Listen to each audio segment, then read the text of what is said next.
নমস্কার বন্ধুরা, কেমন আছেন সবাই? আশা করি আপনারা সবাই ভালো আছেন। আমি রনিতা আবার একটা নতুন ব্লগ নিয়ে চলে এসেছি জার্মানি থেকে। ফাইনালি জার্মানিতে আমি আজকে চললাম জ্যাকেট কিনতে।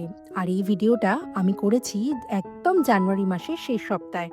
শীত তখন প্রায় যাব করছে, কিন্তু সেদিন আমার হুট করে মনে হলো যে না, আজকে আমি শীতের জ্যাকেট কিনবো, কারণ পুরনো জ্যাকেটগুলো ভীষণই পুরনো হয়ে গেছে।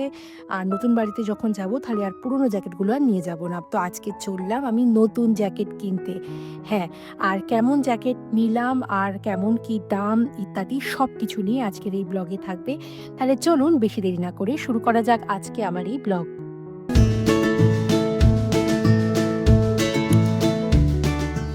আজকে বাইরে এত ঠান্ডা, বাইরে দোকানটার আর ভিডিও করতে পারিনি। তো ভেতরে ঢুকেই দেখি প্রচুর, প্রচুর জ্যাকেট রয়েছে। যদিও এই জ্যাকেটগুলো ঠিক মার্চের আগে সেলে চলে যাবে। কিন্তু আমার মনে হলো যে না, শীতের জ্যাকেটটা খুবই দরকার। তো সেইজন্যই চলে এসেছি আজকে প্রিয়াসার সাথে।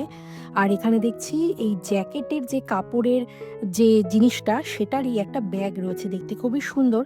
তো চলুন যাই আগে যেটা কিনতে এসেছি জ্যাকেট। আর এখানে দেখছি জ্যাকেটে প্রচুর, প্রচুর অপশান। কিছু, কিছু জ্যাকেট আছে একদম হাঁটু অবধি, কিছু, কিছু জ্যাকেট আছে একটু ফুলো, ফুলো, সেটা আবার কোমর অবধি। আর এখানে যেহেতু কালারের থেকে বেশি সাদা কালো জিনিসটা লোকজন পছন্দ করে, তো এখানকার বেশিরভাগই জ্যাকেট দেখেছি হয় একটু ডাল কালার অথবা সাদা কালো। মাঝে মধ্যে একটু এদিক ওদিক কালার রয়েছে। আর এদিকে দেখতে, দেখতে দেখছি যে এখানে প্রচুর অপশান রয়েছে মানে লম্বা জ্যাকেট কেনার। তো আমার এবারে খুব ইচ্ছা হাঁটু অবধি জ্যাকেট কিনবো, কারণ এদেশে তো জানেন প্রচণ্ড শীতকালে বৃষ্টি হয়। আর হুডি তো এদেশে মাস্ট, তো এখানে সব জ্যাকেটেই হুডি রয়েছে। আর এবারে প্রথমবার আমি হাঁটু অবধি জ্যাকেটটা কিনবো। তো চলুন দেখি, ট্রাই করি, আর কোনটা ভালো লাগে সেটা দেখি। প্রথম একটা নেভি ব্লু কালারের জ্যাকেট ভীষণই পছন্দ হয়েছে। আর আমি একটু ডার্ক কালার পছন্দ করি, কারণ আমার খুব ভয় লাগে খুব লাইট কালার হলে যদি সেখানে কোনো খাবার বা অন্য কোনো দাগ লেগে যায়, সেটা তুলতে ভীষণই কষ্ট। তো প্রথমেই আমার এই নেভি ব্লু কালারটা খুব পছন্দ হয়েছে।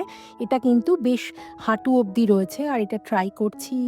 বেশ ভালোও লাগলো, কমফোর্টেবল। এটা একটু বড় হয়েছে না? ঠিক আছে, খুবই ভালো লাগছে কালার।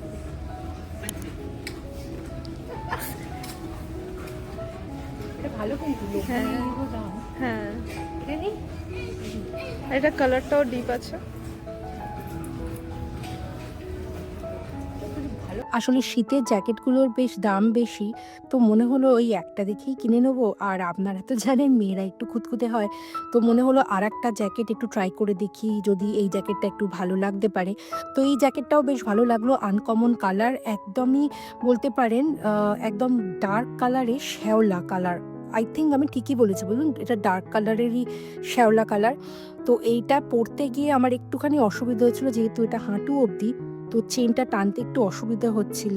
তো এটা পরে দেখলাম বেশ কমফোর্টেবল আর একটু অন্যরকম। আগেরটার ফিটিংসটা একটু বড় লাগছিল, আর এটা দেখছি বেশ ভালো লাগছে দেখতে। চেনটার জন্য একটু সমস্যা হচ্ছিল, আসলে অনেকটা বড় চেন।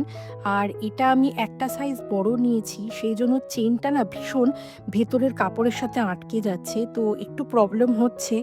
বেশ অনেকক্ষণ ধরেই চেষ্টা করলাম, আর ফাইনালি মনে হয় আমি সাকসেসফুল হয়েছি। এই যে দেখুন কেমন লাগছে বলুন আমাকে। এটা কেমন লাগছে না? খুব সুন্দর লাগছে। ওই ব্লু এর থেকে মনে হয় এই কালারটা বেটার। হ্যাঁ, তাহলে কি এটাই নেবো? কালার এটাই বেটার। এবার সাইজ তুমি দেখে নাও। ঠিক আছে, তাহলে এটাই এটাই নেবো, মানে কালারটা। ঠিক আছে। এত টাকার জ্যাকেট কিনছি, তো বারবার আর কি ভাবছি এত টাকার জ্যাকেট কিনবো, কিন্তু এই জ্যাকেটের ইনভেস্টমেন্টটা খুব দরকার এইসব দেশে। আর এই যে একটা জ্যাকেট কিনলাম, এটা মোটামুটি আমার ৫-৬ বছর চলে যাবে। আমি প্রথম যে জ্যাকেটটা কিনেছিলাম ২০১৬ সালে, সেটা কিন্তু এখনও রয়েছে। আর এই জ্যাকেটটা আমার মনে হয় ভালোই লাগছে, আর বারবার করে দেখছি। আর এই জ্যাকেটটার দাম পড়লো ৯০ ইউরো। ৯০ ইউরো মানে ধরুন ওই ৮,০০০ টাকার মতো। তো এই যে জিনিসটা কিনলাম, আশা করি এটা অনেক বছর চলবে। আর একটা জিনিস এখানে লোকজন খুব ইউজ করে, এই যে হেডফোন। আগেও দেখছিলাম এই হেডফোন, আমি আগে কখনো এটা সেভাবে ইউজ করিনি। তবে এই হেডফোন দেখেছি এখানকার লোকজন ভীষণই ইউজ করে, আর খুব নরম তুলতুলে, আসলে কানে যাতে ঠান্ডা না লাগে সেই জন্যই এটা ইউজ করে। এখন আমি ফিরছি, এখন সন্ধেবেলা আর আজকে সকাল থেকে বেশ বৃষ্টি হচ্ছে।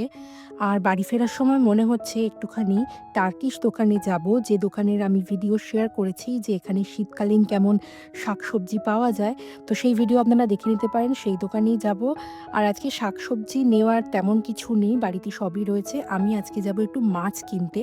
যদিও মাছ এই দোকান থেকে আমরা কম কিনি, বাংলাদেশি দোকান থেকে বেশি কিনি, কিন্তু কখনো কখনো যদি লোকাল কিছু মাছ খাওয়ার ইচ্ছে হয়, যেমন স্যামন বা ডোরাডি ইত্যাদি, তখন আমরা চেষ্টা করি যে এই টার্কিশ দোকানেই আসতে। আর এখানে দেখেছেন কত রকমের মাছ রয়েছে। এখানে ডোরাডি মাছটা খুবই কমন, আর যে মাছটা লোকজন এখানে খুবই খায়, যদিও আমি কখনো খাইনি, সেটা হচ্ছে ম্যাকরেল মাছ। ম্যাকরেল মাছ মোটামুটি 8 ইউরো করে পার কেজি, মানে ধরুন ওই 750 থেকে 800 টাকা কেজি। তবে শুনেছি এই মাছ খুবই টেস্টি। তো চলুন, আমার এখান থেকে চিংড়ি মাছ আর ডোরাডি মাছ কেনার ছিল হয়ে গেছে, এবার বাড়ি ফিরি। আর কেমন লাগলো আজকের এই ভিডিও প্লিজ কমেন্ট করে জানাবেন, আর ভালো লাগলে এই ভিডিওতে একটা লাইক করে দেবেন। ইউটিউব থেকে দেখে থাকলে আমার এই চ্যানেলটাকে সাবস্ক্রাইব করে দেবেন, আর ফেসবুক থেকে দেখে থাকলে আমার এই পেজটাকে ফলো করে দেবেন। তাহলে চলুন, খুব তাড়াতাড়ি দেখা হবে পরবর্তী কোনো ভিডিওতে। ততদিন পর্যন্ত আপনারা সবাই ভালো থাকবেন, বাই।